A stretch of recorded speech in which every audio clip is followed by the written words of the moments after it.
Alléluia. Gloire à Dieu. Le Seigneur est puissant. Je suis là encore pour te donner un thème simple. C'est le salut individuel. Pourquoi le salut individuel? Le salut individuel parce que aujourd'hui beaucoup pensent que lorsque nous sommes rassemblés ensemble, c'est là que c'est fini. Non, non, non. Nous nous rassemblons dans les temples locaux pour recevoir la parole. C'est comme aller à l'école. Et un jour, nous sommes mis à l'épreuve. Et après, on donne les rangs. C'est ça. Aujourd'hui, la parole de Dieu prouve que le salut est vraiment individuel. Même le pasteur, le berger, les apôtres, les prophètes, les évangélistes, les évêques, les prophétesses, les femmes qui ont des dons, les servantes du Seigneur. Alléluia. Et c'est là que le Seigneur verra qui est qui. Alléluia. La manière dont nous parlons, si tu es seul quelque part, tu prends ton téléphone, tu commences à mentir, tu commences à parler sans sagesse, alors c'est là que vraiment Dieu te met à l'écart. Mais l'humilité te fait comprendre que la manière dont tu parles aussi compte.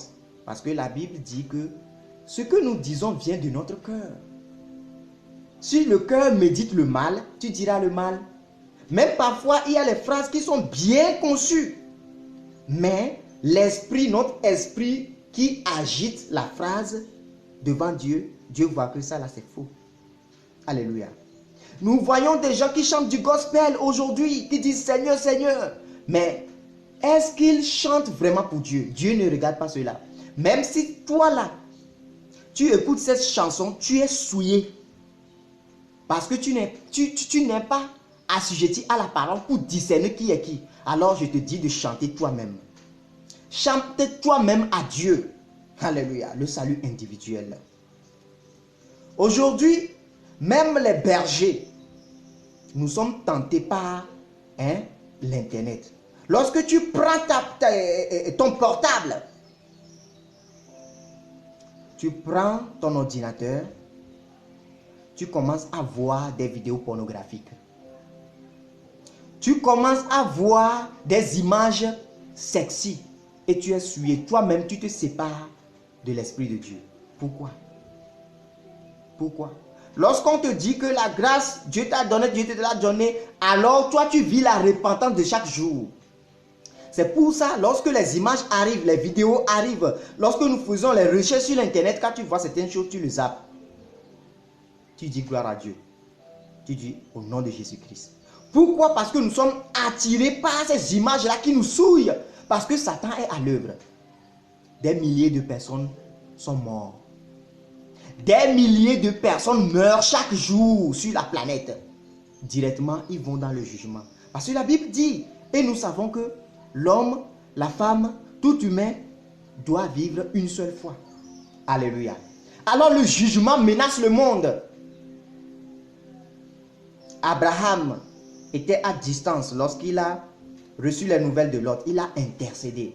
Toi, berger, intercède. Seul Dieu sauve. Dieu a envoyé les anges pour faire sortir Lot et sa famille. En sortant, la femme de Lot, qui manque de foi, qui n'est pas assujettie à Christ, qui a des idoles dans son cœur, a retourné en arrière. C'est comme ça que nous devons aujourd'hui intercéder pour les âmes. Intercédons. Si tu es vraiment un homme de Dieu, intercède. Ne voyons pas le côté finance. Ne voyons pas le côté dîme. Ne voyons pas côté offrande. Voyons plutôt le salut des âmes. Parce que ce que Dieu a réservé là, la Bible dit que nul ne le connaît jamais. Ça n'est jamais venu dans le cœur de personne. C'est inimaginable. Alors pouvons-nous laisser notre âme, les âmes des gens et suivre le monde parce que nous devons trouver de l'argent, garder de la nourriture? Non, nous devons penser à la vie éternelle. Ce fléau passera par la grâce de Dieu. D'autres fléaux vont encore arriver. Souviens-toi dans Ézéchiel, Dieu dit à son premier ange, entre dans la ville, écris mon nom sous le front de ceux qui ont gardé la parole.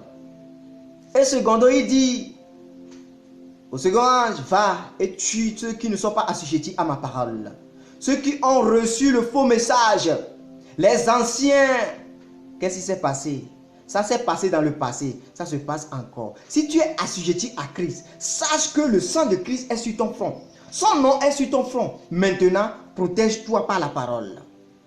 Écoute ce que le gouvernement dit. Si le gouvernement te dit quelque chose qui n'est pas juste par rapport à la parole, évite cela. Et toi, marche par rapport à la parole. Aujourd'hui, par l'internet, on se souille. Aujourd'hui, par notre langue, on se souille. On parle n'importe comment sans discerner. Même si tu veux parler avec foi, sache que Dieu va le voir. Et moi, je te bénis pour cela. Parle par la foi. Si tu veux réprimander quelqu'un, si tu veux rapporter quelqu'un, dis-le par la foi et non pas calomnie. Alléluia. Tout le monde doit passer à la fin des temps. Si tu es toi seul dans ta chambre, plusieurs se masturbent.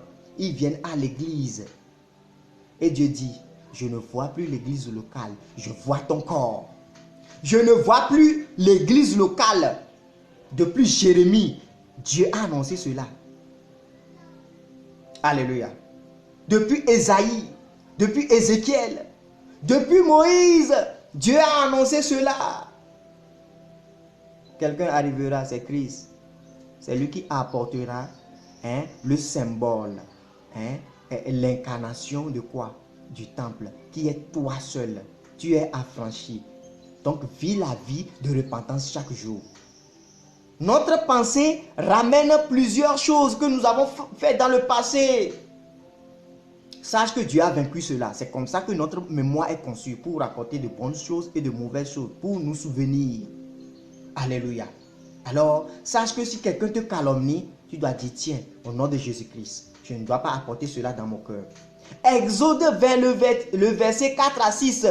Évitez les idoles. Il y a plusieurs qui parlent encore des idoles, qui glorifient les idoles, qui adorent les idoles. Non. Dieu dit, ceux qui vont adorer les idoles, je les maudirai. Alléluia. Alors, lorsque toi, tu n'adores pas les idoles, alors, il faut maintenant sanctifier ton cœur. Il ne faut pas avoir la calomnie des gens dans ton cœur. Si tu reçois le message de tes frères qui parlent de la calomnie, toi, il faut défaire cela. Et maintenant, faire la part des choses. Ce que toi, tu conçois de cela, par rapport à la parole, dis la vérité et efface cela par rapport à la parole. Ne soyons pas assujettis au monde, soyons assujettis à la parole. Vivons la parole. Même si tu es seul dans ta chambre, vis la parole. Si je suis seul, je dois vivre la parole. C'est pour ça que nous devons vivre la repentance chaque jour. Si ton frère te dit, toi là, ce que tu fais là, j'ai vu que c'est pas bien. Vois la parole. Repends-toi. C'est la repentance de chaque jour. Et nous ne devons pas tomber à chaque moment au même endroit. Non. La fin des temps. Le salut individuel. C'est le thème. Que Dieu te bénisse. Que Dieu te bénisse. Le salut individuel. Analysons individuellement chacun la parole. Moi-même, toi berger, toi fidèle. Sachons que dorénavant, le temple c'est nous. On le dit chaque fois. La sanctification. La sanctification. Lorsque tu nages dans le péché, tu n'es pas sanctifié. Dieu te dit sanctifie-toi, sanctifie-toi. Lorsque tu n'écoutes pas, ça veut dire que tu n'es pas un enfant de Dieu. Tu iras en enfer. Mais lorsque tu te vois, tu dis Seigneur, aide-moi, aide-moi. Et tu vis la repentance, vraiment, Dieu va t'accorder sa grâce qui t'a accordé avant la création du monde. Tu es béni. Amen.